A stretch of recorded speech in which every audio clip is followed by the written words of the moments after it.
If you change your hat, you could have Jim's mowing.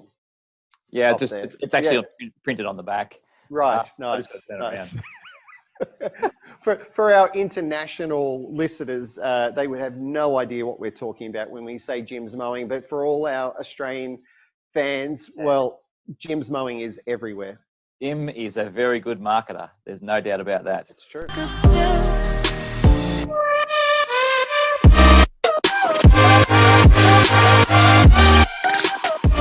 G'day everyone, Pete Techman Coman here for another amazing episode of The Tech Effect. And today we have brought in some amazing visuals, some Hollywood studio visuals for the man himself, Mr. Mark, the Bearded Tech Skehan. Welcome to the show, Mark. G'day, Pete. How are you? Hey. Crowd goes. We haven't got the audio worked out. We've got the visual. We've got the visual effects. We haven't quite got the audio.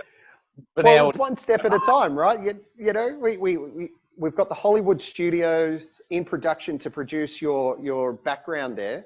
Yeah, look, from Australian HQ. It hasn't quite made it across the ocean though to get to you. Obviously. No, not yet. Not yet. Images I have sent them by pigeon to get right, to you. It could take a while. Yeah, about 6 weeks. You've got a USB stick that'll just sit on the balcony. Fantastic. Hear this pigeon tapping at the window. What's that? Yeah.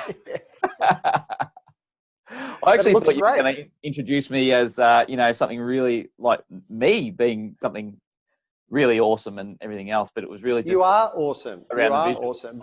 No, but that's the thing, is that the visuals are now complementing your awesomeness. My dashing good looks. What I should do is get a visual around here of an extended mustache, and I could have a full Dali that would, that would poke right up there. So. Curl it up. Yeah. That's it. Hey, Pete, we've got we haven't got any interviews today. We've got just Mark and Pete talking tech, and it's a pretty cool show, we think, because we like ourselves. It's always a cool show. Yeah, that's right. And before we go on to what is a cool show, what's in this cool show, I'm going to go over to there, just there. We can see. What do you got? What are you pointing at? That's a LinkedIn logo? LinkedIn, Facebook, YouTube, and what should be there should be Instagram, but it also should be should be Spotify. And what about Apple? And Apple. Yeah. And Apple. We will come back to that Apple one just because it's a great segue, but I need to get my point out. My point is that not only can you see us visually, we are everywhere. Don't forget, for people who want to listen to us, the whole episode rather than 10-minute slots on LinkedIn, you can get us on Spotify and Apple Podcasts. And there's a few other podcasts out there that it does deploy to. So, and it's great for listening. Like if you're in the car going to work, or you're on the train, public transport, and you can't necessarily watch something. I love listening to podcasts on the way to work. Yeah, look, I often find myself listening to myself on the way to work. Who could blame you, right? Anyway, today we've got a great Today we've got a great show, mate. We're talking about ISE. We're talking Apple. Yes. And quite a few things that are going on in the Apple world. Yes. And then I've got a little bit of a rant to go on at the end. Mark's rant is back. Rant. Yeah. So I had a rant that those who may remember, I don't know what episode it was, 7, I think it was, at the airport about doing better, and we need to do better in the AV industry. And I've taken that on myself. We're doing better, the big picture, but there's always room for improvement. Little side plug. Wait. Up here, right, like that, like the big picture. Yeah. Call 1300. No. Yeah, that's right. It could be if you change your hat, you could have Jim's mowing. Yeah, it's actually printed on the back. Right, nice. For our international listeners, they would have no idea what we're talking about when we say Jim's mowing. But for all our Australian fans, well, Jim's mowing is everywhere. Jim is a very good marketer. There's no doubt about that. It's true. Yeah, that's true. Yes. That's anyway, true. But he's not into AV. So there's not Jim's AV. There's Jim's antennas. Jim's antennas. So he's kind of he's like Jim's. He's kind of getting into the tech world, isn't he? Yeah, he is. I don't think he probably should go any further. But that's enough of that. That's right. Hey, ISE. Yes. ISE. Yes. ISE. Big news. Yep. Has been. So not only is it moved to Barcelona from last year, that's pretty well known. From this year. From this year, yeah. Yes. It seems like a lifetime ago. Seems like it does. This year's been crazy. But it was scheduled for, I think, February 2nd to the 4th or something, 5th or something like that. Has now been bumped to June 1st to the 4th. Yeah, that's a big move, isn't it? It's a big move, 6 months. But it's not just the fact that they've moved. It's the fact that there's potentially clashing dates with things like Infocom. Yeah. So it's quite unusual. Like, I mean, they were saying that it was going ahead when other shows like CES, which happened about 4 weeks before ISE, that got cancelled or went virtual some time ago, and ISE kept pushing ahead. Yeah, we're still going ahead with it. And I was like, okay, it's a pretty bold move. And then I think maybe at the last minute they went, yeah, we can't do that. But the surprise there was the fact that instead of saying we're not going to do it next year, but they actually push it basically a week before Infocom is scheduled to to operate. So you got to think that the attendance from, for attendees, but also the companies, the suppliers, the vendors, is going to be depleted or somehow, haven't you? Like, there is companies that are purely European that do distribute to the States and even Australia. Like we're talking about Integrate as well, as only typically 2 months after that in August. Yes. That's a lot of traveling people are going to do, or they're just going to have to do to sort of start to deplete the stock. Well, look, I've been talking to a few people in the industry, and they've been saying that they think that what's going to happen is that they're actually going to approach it, that they're going to keep Infocom at the same time that it is every year. So it's about second week of June typically. Yep. They're going to keep it in Las Vegas, and they're going to say that the ISE show is for the Europeans and Infocom is for the US market.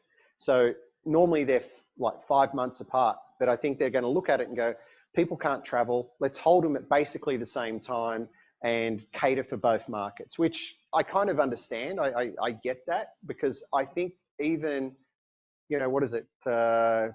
9 months from now, 10 months from now, what's the industry going to look like? I mean, as far as are people going to be brave enough to fly? Like, are we going to be back to some kind of normal? Who knows? So I think they're hedging their bets at the moment. Yeah, it seems the risk-free.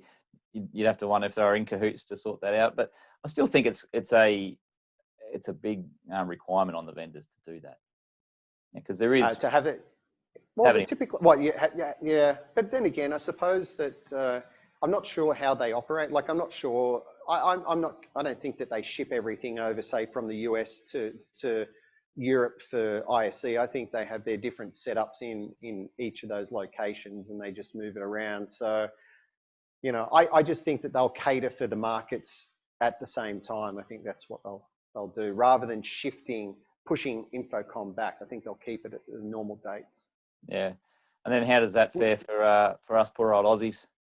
Well, I was going to ask you. I mean, like, I'm here in the US, so obviously I personally would love to go to Barcelona. I would still travel. If I'm allowed to travel, then I'll go there. I'd like to do both shows. I normally do.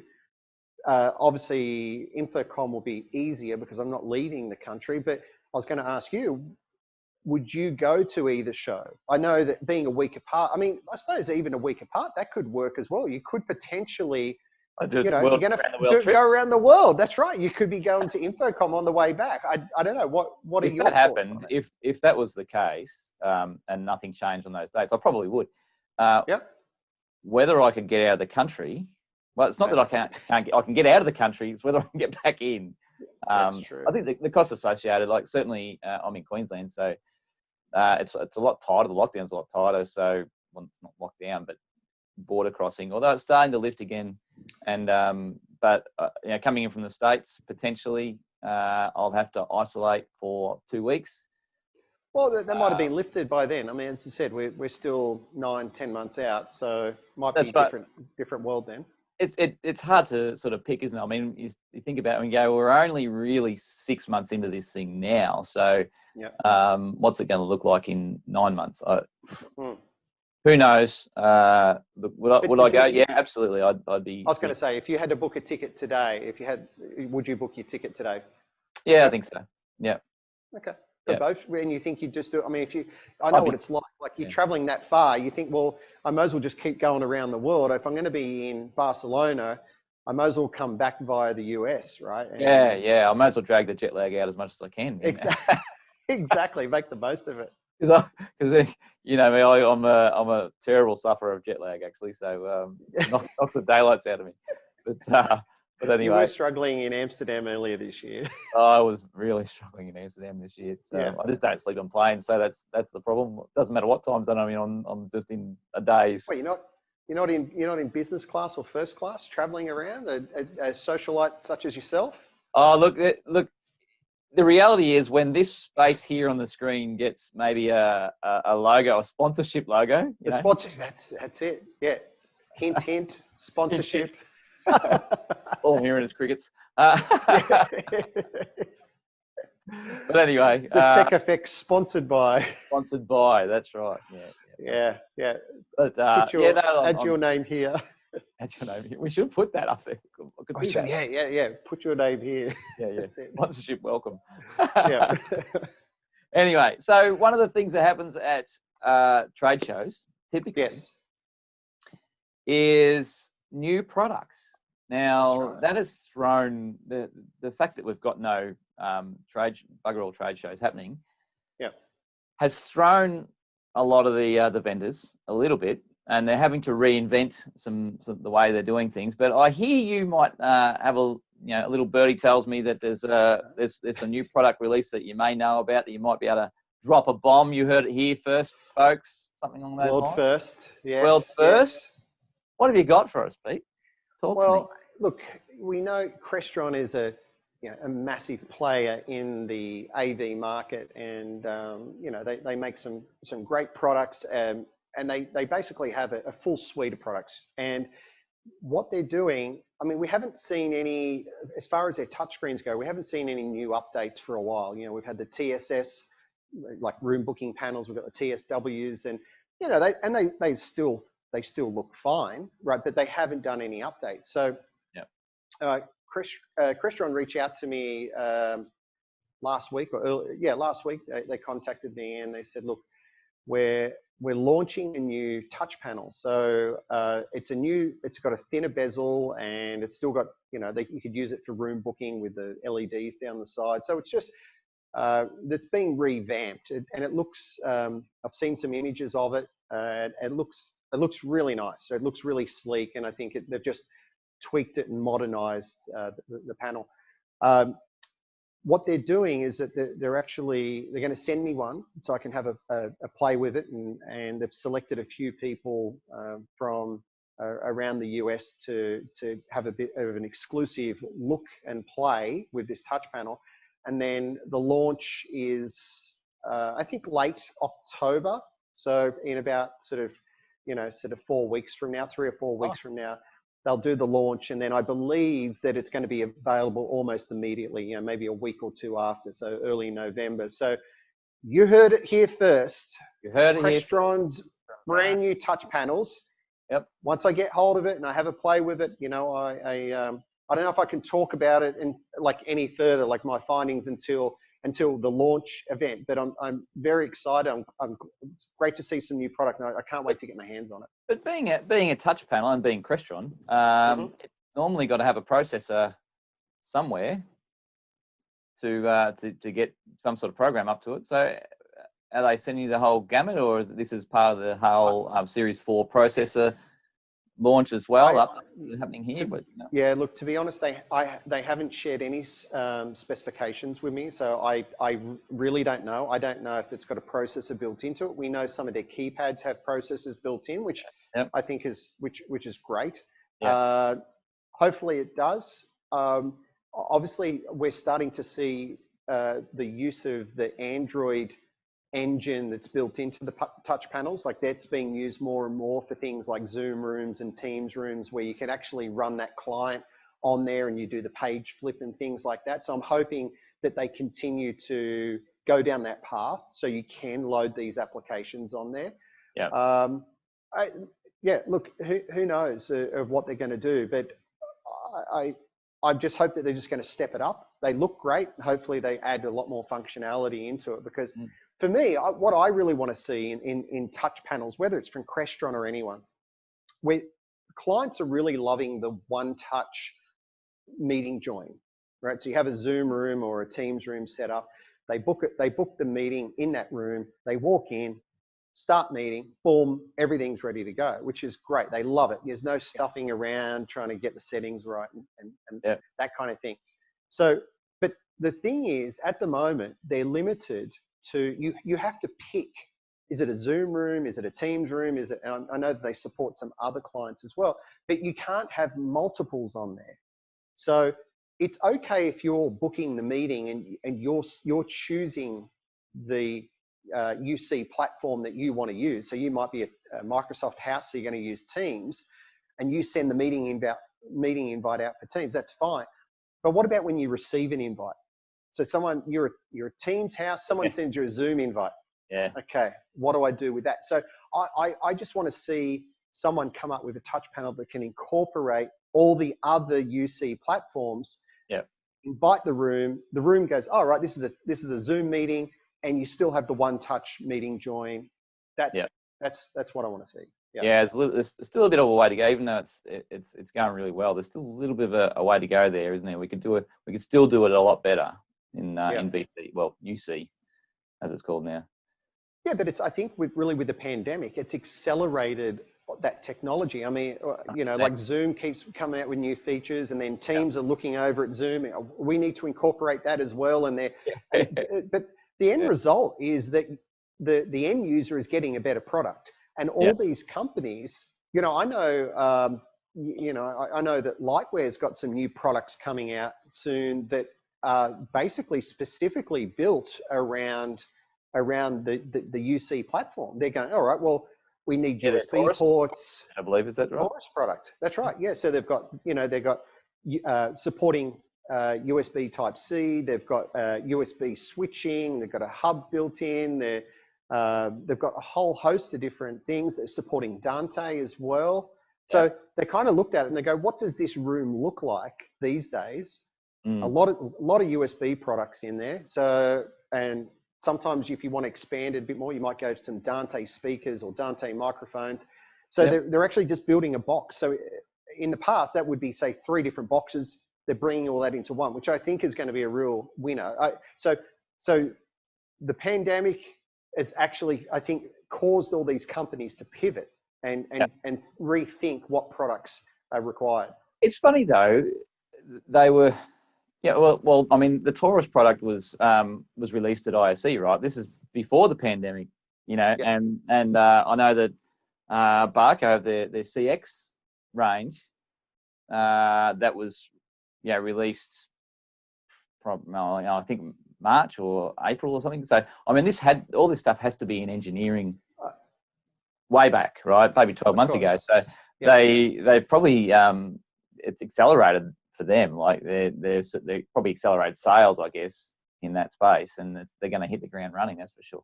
But I think what you'll see is, like, over the next 6 months, that a lot of that engineering and design will come to fruition, and these products will start to go to market.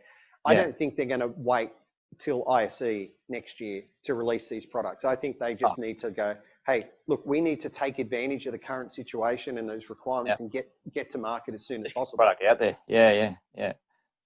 And interesting, the Zoom Teams debate. It's still, look, I've used both. I don't know if you've used both. It seems that Zoom is still, goes up like this, and Microsoft comes up like this, and then Zoom goes again like this, and it's a bit of cat and mouse. But Zoom still seems to be ahead of the game. I think feature-wise, Zoom is ahead of Teams. I would agree with that. I think deployment, Teams is ahead of Zoom now, and mainly because of the footprint that Microsoft have on these corporates, right? Yeah. So a lot of these companies are using Microsoft products already, and it makes sense for them to have, they're using Office 365, so it makes sense to have Teams as their platform.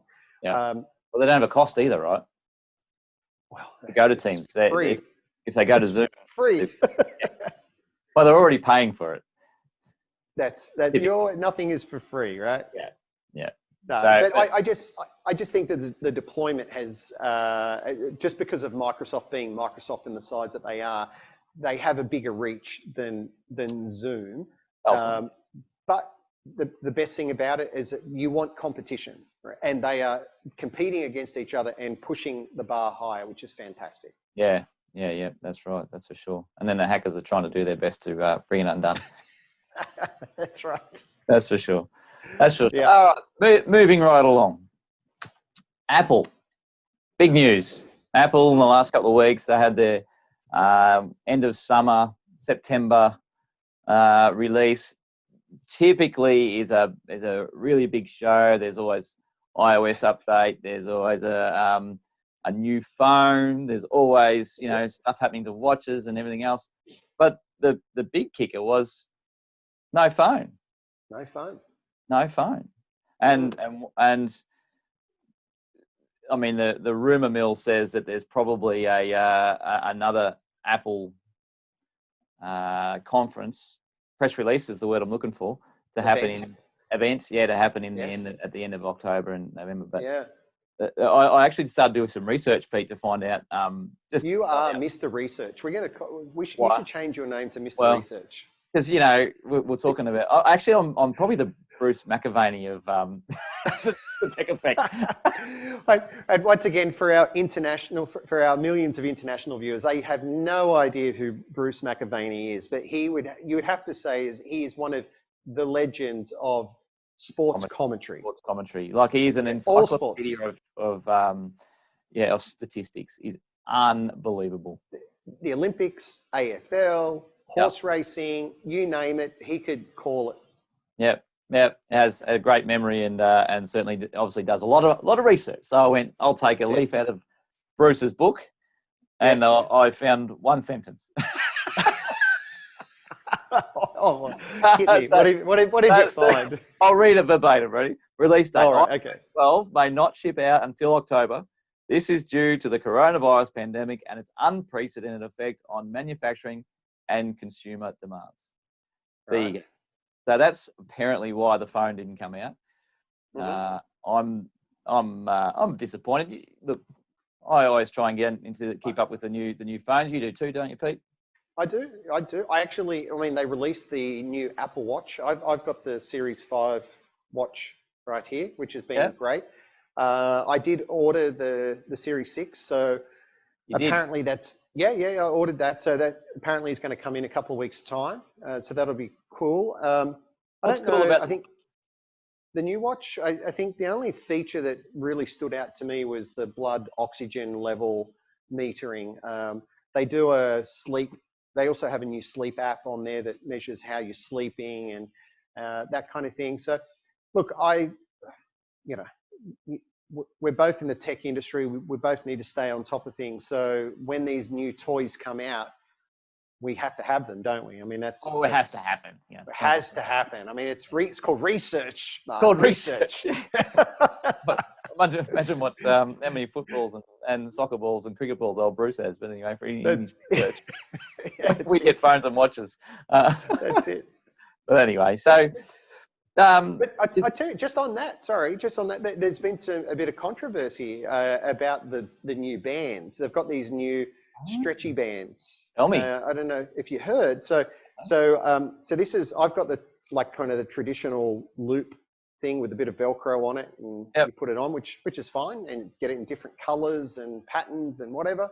But now they've got this elasticized band, and what you have to do, you go onto the Apple website and you print out this sheet, and you make sure that it's to scale, and there's a little credit card drawn on the paper, so you get your credit card out and make sure it's to scale. You then cut out this paper watch, you put it around your wrist, and it tells you what size you should order, right? What size band you should order. The only problem is, if you, because they have actually released the watch, and so I'm still waiting for mine, but people have actually got it. They ordered the new stretchy band, and what happens is that they've either ordered it too loose or too tight, and you can't, for some reason, I don't know why, you can't just send the band back. You have to send the whole watch back. I don't know if it's got something to do with coronavirus or anything like that, but and people are like, all over it. Well, it's a bit crazy, isn't it? So who knows where this is going to go? People are complaining about it because they're sending the whole watch back. They just want to maybe send the band back. That makes sense. They've probably got another band like most people do. But you can get aftermarket bands for Apple Watches, yeah? No, of course. But this stretchy band, if it doesn't fit, you have to send the whole thing back.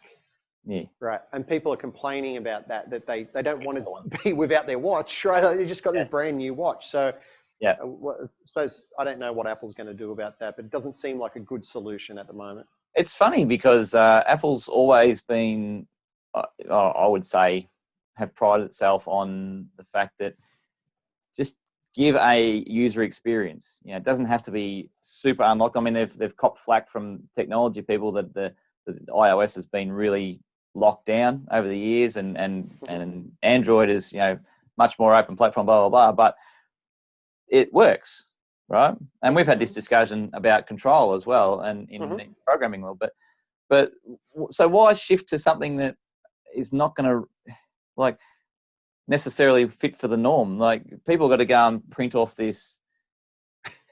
Half people can't use their printer, you know, you've got to go and print it. I know. And then some peanut, this is what will happen, right? They'll lay it out, they'll put their credit card there, then they'll take a photo of it. Oh, that's right, with the credit card.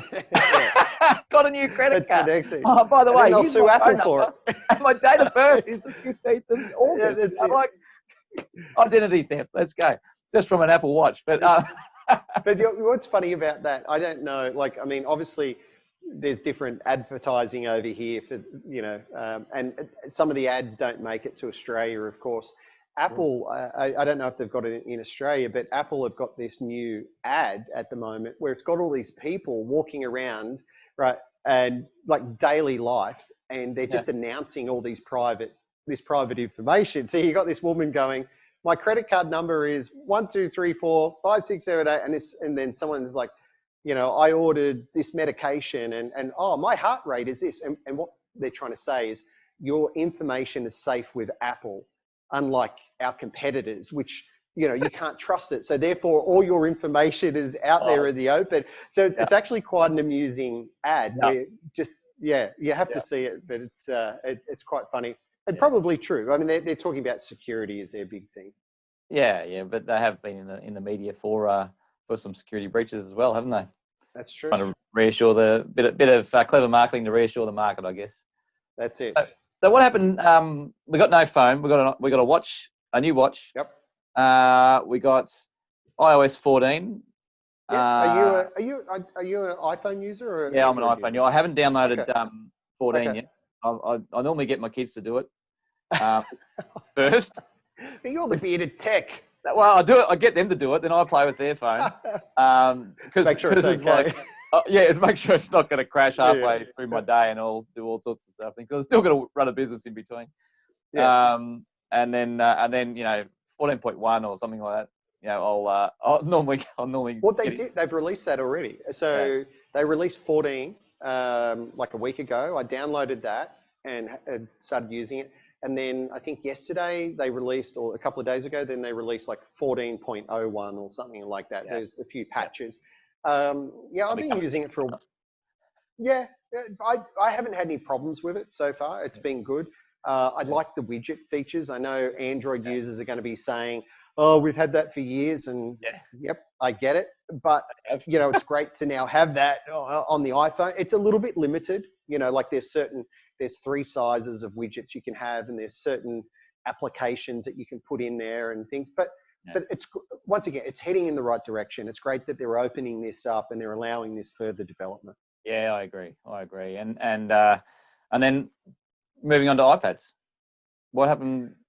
What happened with iPads? Is there a new iPad out? Well, they released a new iPad. That's right. And so they brought that out. They brought the Apple Watch out, and then, like you said, then they've delayed the iPhone for a couple of weeks. And I believe there's four different sizes with the iPhone. So they've got the small, you know, the traditional kind of size iPhone. And funny, just the other day, I was looking for something in the spare room, and I came across, I've got this, I don't know what it is, maybe an iPhone 6 or something like that. And it's like, it looks like a toy. Tiny. Like they're tiny. I remember them. Yeah. It's like I don't remember this phone being this small. I mean, it's in pristine condition. Like, it looks amazing. I look at it, wow, that's so nice. It's so beautiful, but it's so small. I was like, wow. So they're releasing a similar size. I don't know if it's going to be that small, but they're releasing one, and they're going to call that the Mini.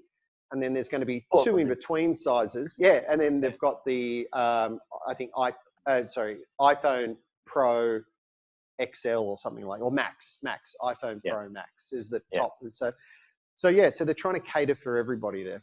Yeah. Or is it? It's just like, is it an iPad Mini or an iPhone Max? Because there's not much difference in size. Yes, that's true, isn't it? Right.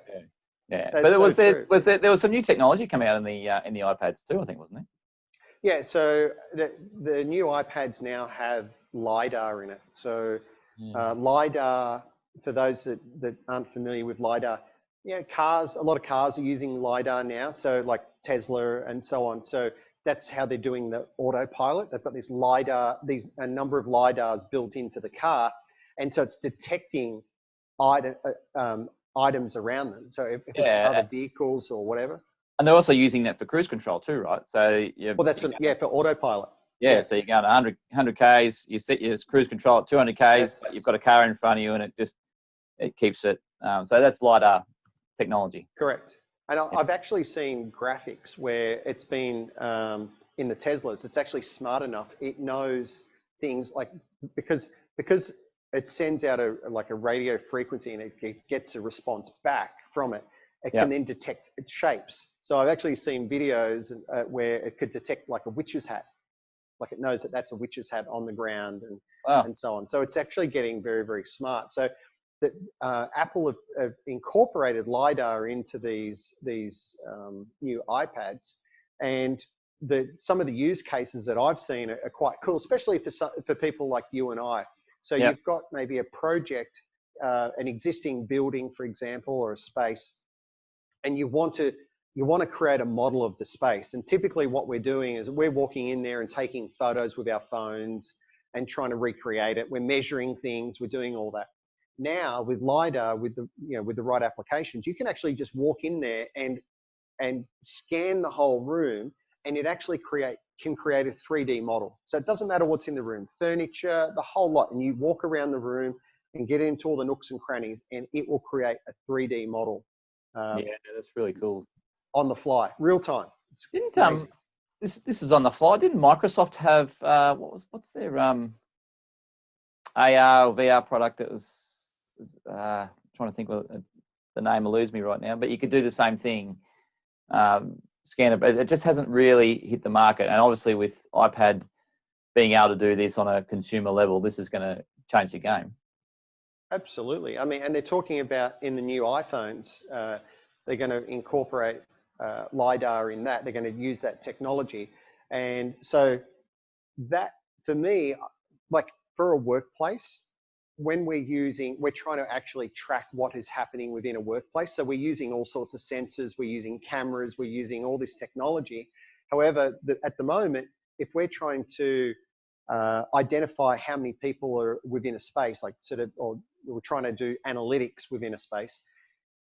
The best technology at the moment that's available to us at a reasonable price is cameras, or low definition cameras. So you put the sensor up in the ceiling, it looks down, and it knows that that's a person, and it knows that that's a table and a chair, and they're getting smarter as the person's sitting or standing, and that kind of thing.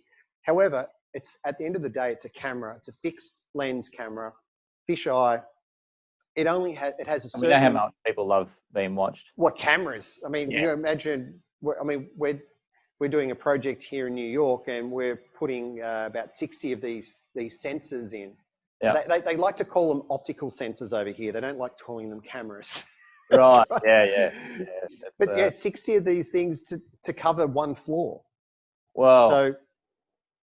But you won't need it with LiDAR technology. That's the thing, right? Because LiDAR can actually go through walls. It can cover greater areas. So you would only need a handful of LiDAR sensors to actually do the same thing. So the fact that Apple are incorporating this technology into their product means that it's becoming consumerized.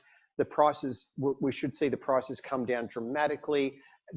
People will start writing applications and building products around this technology. So it's only a matter of time before that camera technology disappears and we start using LiDAR to actually map out an office space and get all these analytics that we have to use different technology for at the moment. Yeah, imagine the rendering and stuff that can come out of that too, right? I've seen companies, like at CES. There was a company that was doing exactly that with LiDAR. But I mean, I think the cheapest sort of commercially available LiDAR is about $5,000. But you need all the software behind it, to do all the analytics as well. So it's close. It's close, but that'll be the next thing. iPad, right? Yeah. So it's just go for gold and spend $25 on an app and away you go. Spit it out. That's right. Into CAD or into Revit or something like that. That's Google build the model. SketchUp or something like that. Yeah. SketchUp. Yeah. And with the iPhone, the other thing that they're talking about is 5G. Their first 5G phone. Don't get me started. Mark, this sounds like a rant coming on right here. 5G. Aren't you looking forward to 5G, Mark? I mean, like all the benefits, the speed of it, I am actually really looking forward to 5G, and the more I read up on it, the more I go, oh, this is, this is a really big thing, and I know there's a lot of concern around 5G, but there's a lot of concern around. Rant? Well, it's Mark's rant. It hasn't quite started yet. Mark's rant yet. The very selfish business part of me is that for part of our business we have a lot of comms fiber integration. So I'm sitting there going, "Whew, bring it on!" These 5G towers are going to need to be going everywhere, every couple of minutes. 140,000 was the latest number we had in the cities. Every street in the city, you're going to need one on every street corner because it can't penetrate buildings. The signal's not strong enough. And imagine what New York's going to be like. Like, it's going to be insane. They're going to be street lights. Yeah. In saying that, though, there is technology out there. I've spoken to a few people who work in the 5G business, and they are building repeaters. So apparently they can repeat the signal twice. So what will happen is you'll have a 5G transceiver, boom, it'll hit a repeater over here, it will repeat it again. So obviously every transceiver needs fiber to it for the connectivity, but the repeaters don't. They just need to be powered. Right. So I think it will help, but still there's going to be a shitload of bloody transceivers, antennas everywhere. Yeah, there's a hell of a lot of work. So that's all great. The health, there's always the negative side of that, and that's the health. But when you look back through ABC, actually Four Corners did a really good TV show or documentary on it in August. And once again, for our international viewers, ABC is like the premier station in Australia. Maybe not. We've got premier government-funded station. Yeah, that's true. That's true. Yeah. Yeah. But anyway, they did quite a. That's right. So it's government funded. It's definitely got both sides of the story. There's no influence from the government. No. But anyway, it's quite a good episode for anyone wanting. You should Google that, Pete. It's Four Corners, 5G. 5G. It's probably all you need to do, and so it's a good episode. But there's been health concerns around 5G, but when you look back, there was health concerns around and people sleeping at towers to stop them from being upgraded at 4G. And then when you look back to next G, which it was for Telstra, but then 3G, there was people, and then there was people at 2G, and so it's like you go, oh man, I don't know. There's the theory is that it's non-ionizing, and so there is no health effect there. But I don't think we're going to know for 30 or 40. I think the jury's still out. I mean, you hear all these conspiracy theories going on about 5G, coronavirus, that kind of thing. Oh. I mean, enter Mark's rant. Dun, dun, dun. Okay, so let me. What are your thoughts on that, Mark? Tell me. Hit me. Come on. Let's get started, righto. So let's just understand what the conspiracy theories are around 5G and coronavirus. Right. So some conspiracy theory is that it was coronavirus crisis was deliberately created in order to keep people at home while 5G engineers install the technology everywhere. Now that, I read a lot about that. I mean, there was some protesters in New Zealand and things like that where they were trying to roll 5G out in Auckland, and they were saying the only reason why we're locked up, coronavirus is all made up to keep us at home because they're out there installing these antennas. 5G towers, yeah. Oh, it's like, no, it's just that there's an opportunity to get it done, and we've got to keep the world turning. Right. We have got an economy. We need to keep moving. That's true. A little bit of that. The other one is that this is even more a little bit like this is more ridiculous. Not just a little bit ridiculous. It's crazy to think that 5G is directly transmitting the virus over its radio waves. Like, come on, please. And if I swear, but here's what I think the theory debunks everything. Right? Is that goes back to the start of this podcast and video, is that if any of that was true, if there was a relationship between coronavirus and 5G, right, to get 5G moving, don't you think that Apple would have released a new phone a couple of weeks ago go back to the start, the reason they didn't is they couldn't get the technology, the equipment, the parts, the stuff to put these phones together, right? So if you are a coronavirus person putting it out there to get 5G moving, don't you think you'd have all your ducks in a row to make sure that all the equipment was ready to ship so that, boom, come September when Apple releases, now the stats, like, and Apple's like 25% market share globally, and in Australia it's 52% of the population are Apple users, right? So don't you think that they'd have all the ducks in a row to make sure that come Apple's release in September, because it happens every year, sure as eggs, that the phone would be ready to roll with a 5G phone so that the 5G market could go ballistic? So you're saying that they didn't plan it very well. You're saying that if this was all planned, they've royally stuffed up. They have. They need a new project manager. That's right.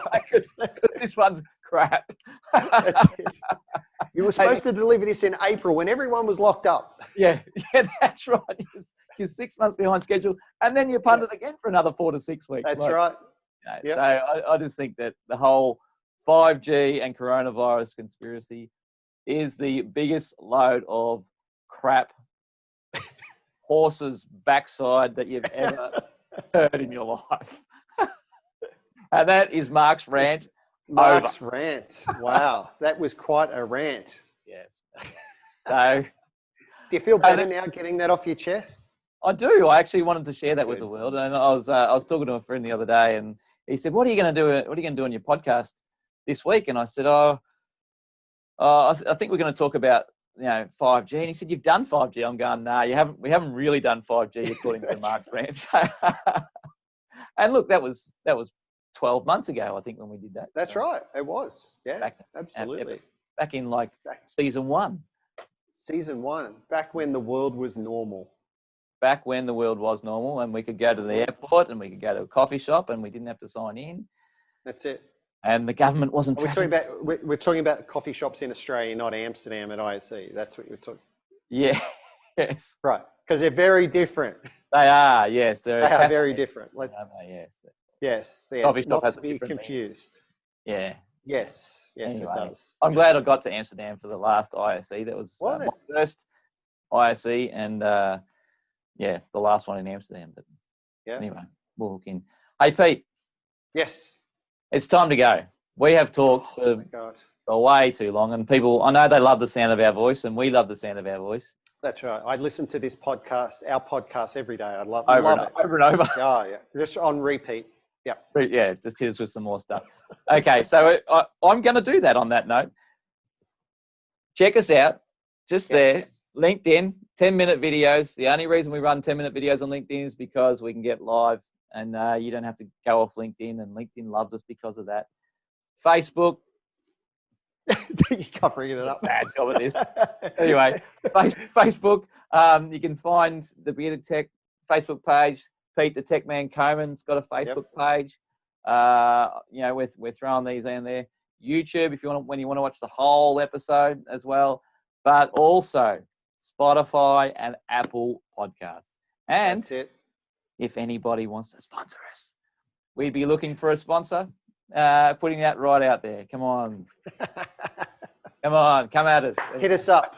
Hit us up. We're easy to find. Where can we find you? Where can you find me? Yep. If people want to get LinkedIn. Yeah. LinkedIn is probably DM me on LinkedIn. If we're not already connected, reach out to me, add me, and let's start a conversation. Let's start chatting. And it's not a deep and meaningful, is it? Yeah. Not deep and meaningful. Direct message. Direct message me as well on LinkedIn is the best way to get to me as well. So Mark, the Bearded Tech Skehan. Yes, Pete Techman Coman. But you're not really Pete Techman Coman. You're actually Pete Coman with Techman in your names. Is that right? I can't remember. We'll get back to you on next show on that one. Yeah. You'll find me. Talk to you as always, Pete. Thank you, Mark. Thanks, mate. And next week we might have the carrier pigeon get this beautiful background in there, and we'll get you in the studio. You don't like the plants? Is that? Plants are good. They match your hair. Thanks, mate. We'll talk to you next week, eh? All right, mate. Take care. Talk to you soon. See ya. Bye.